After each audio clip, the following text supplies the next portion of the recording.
New South Wales State Emergency Service has made over 280 rescues as floodwaters rise across the mid-north coast and Hunter region, leaving 16,000 residents isolated.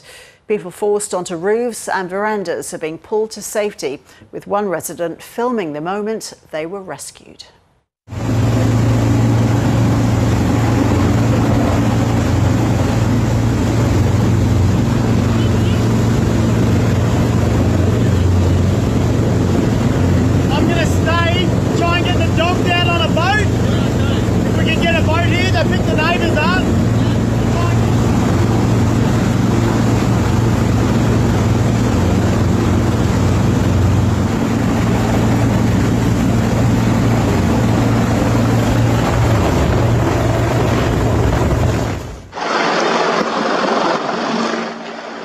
Residents in South Taree and Glenthorne have been told to shelter in place and wait for help. The adjacent Manning River hitting its highest flood level on record at more than 6 metres. Tari CBD has been swamped, with emergency crews struggling to access areas due to the challenging conditions. Thousands of residents remain without power and major roads are cut off. 13 emergency warnings are in place across the region, with parts of Taree, Wingham and Glenthorne of most concern. People in Manning Point, Redbank, Cupanook, Ferndale, Patterson, Gloucester and Dungog are being told to evacuate. There are dozens of other warnings across the state, including 41 watch and act alerts. There are warnings up to 150 millimetres could fall in the next 24 hours. Authorities are urging residents to stay vigilant. Please do not go into floodwaters with your car. Do not drive into floodwaters. If you're stuck in floodwaters, just stay there. We have had too many rescues that we've had to do of people in their cars. Move to higher ground, move to evacuation centres if you're requested to, or prepare to isolate. If you are going to isolate, please be prepared. Reporter Victoria Pengilly joins us now from Tari, one of the worst places affected. Hi Victoria, what is the latest on the situation there?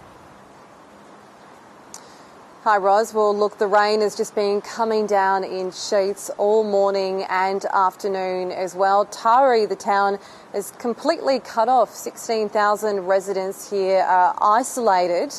We've managed to make it across the Manning River, which is peaking at around 6 metres with the SES crews. They brought us across. They're actually bringing in people who are isolated outside of the town in North Tari into Tari to state evacuation centres. These are people who have nowhere else to go, people who had left town to go to medical appointments or were visiting family, some people who live on properties just outside of town, and the water was just rising too quickly. So the SES brought around 10 to 15 people, including their dogs and rabbits as well, in these boats into Taree. But the rain has just been coming down in sheets. We've seen a number of properties that have been completely inundated by water. Talking to SES crews here, hundreds of crews on the ground, they've been working non-stop over the past 24 hours. Some of them have been working 12 to 15 hour shifts just trying to get people out of their homes, people who unfortunately just left it a little bit too late and were panicked in the middle of the night and had to be brought out. Now we know around 280 people have been rescued by crews overnight. Around 16 people were rescued this morning. We also know that ADF helicopters are helping out as well. We've been hearing them go overhead, but look, with all this rain coming down, it's making the situation on the ground really difficult for crews. Around 300 people are staying at this evacuation centre in Taree behind me, but we're expecting that number to rise in coming hours as well. The Manning River has peaked. It's at the highest level since 1929. It's also surpassed the 2021 levels as well. That could rise in coming hours as well. So it's a bit of a touch and go situation, but here's what SES had to say a little earlier. Yeah, it's been a number of rescues, as I said, a lot of people with a number of pets. We've had cats, dogs, budgies, and a number of animals rescued as well. So there's been a lot of full boats that we've seen, and as I said, we're trying to get along to everyone and as many people as we can on these boats in these floodwaters. Victoria, we've been seeing pictures of people getting off those boats, having been rescued by the SES. They just look shattered. Yeah, look, absolutely. People here are just exhausted. It's that classic thing. People just didn't realise this amount of water was going to be coming down. The sheer volume of it has been really shocking for people. Now, a lot of people have lived through floods before, including the 2021 floods as well, and they were prepared, but that water just came up so quickly. Now, this town is pretty resilient. They've been through their fair share of natural disasters over the years, and people are taking it in their strides as well. A lot of people were prepared, but it has also impacted people who don't live in the town but are trying to get further south or further north with the Pacific Highway still cut off.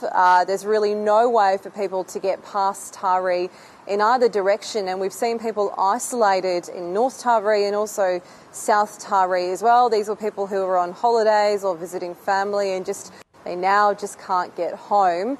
We spoke to one bloke earlier who was trying to get to Canberra. He'd been up on the Sunshine Coast.